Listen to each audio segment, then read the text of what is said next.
तर नाशिकच्या TCS प्रकरणातील आरोपी रजा मेमन आणि शफी शेखच्या मोबाईलमधला डेटा रिकव्हर झाल्याची माहिती मिळते. यामधून महिलांवर अत्याचार आणि धर्मांतराच्या प्रकरणांमध्ये आरोपीच्या मोबाईलमध्ये पीडितांसोबत झालेले संवाद उघड झाले आहेत. धर्मांतर प्रकरणामध्ये आरोपी कट्टरपंथी संघटनांच्या संपर्कात होते का याबद्दल काही पुरावे मिळाल्याची माहिती समोर आली आहे. या प्रकरणी आरोपींच्या मोबाईलमधील डेटा आणि तांत्रिक पुरावे गोळा करून कोर्टामध्ये पुन्हा आरोपींची वाढीव पोलीस कोठडीची मागणी केली जाईल अशी शक्यता वर्तवण्यात आली आहे.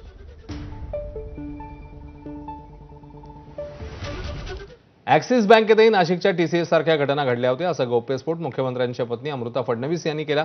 ॲक्सिस बँकेत अशा घटना लक्षात येताच कारवाई केली असंही त्यांनी स्पष्ट केलं. तर महिलांनी सजग राहावं, वरिष्ठांना लगेच कळवावं असं आवाहन अमृता फडणवीस यांनी केलंय. यावरून विरोधकांनी आता सवाल केले आहेत. तेव्हाच अमृता फडणवीस यांनी तक्रार का दिली नाही असा सवाल ठाकरेंच्या शिवसेनेचे खासदार संजय राऊत यांनी विचारला. तर मुख्यमंत्री फडणवीसांनी चौकशी करावी असं आमदार रोहित पवार म्हणाले.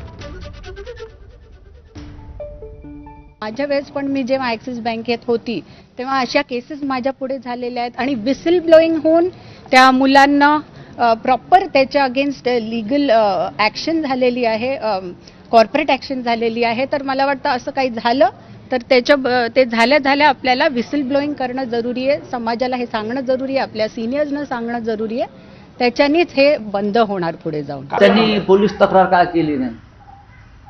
त्यांनी ताबडतोब त्या मुख्यमंत्र्यांच्या पत्नी होत्या किंवा इतक्या मोठ्या नेत्याच्या पत्नी होत्या, सुशिक्षित आहेत,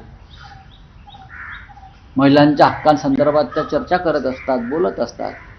त्यावेळेला त्या का गप्प बसल्या असा प्रश्न लोक विचारू शकतात. अमृताताई बोलत असताना एक तर आपण सगळ्यांनी समजून घेतलं पाहिजे, त्या स्वतः राजकारणामध्ये नाही आहेत.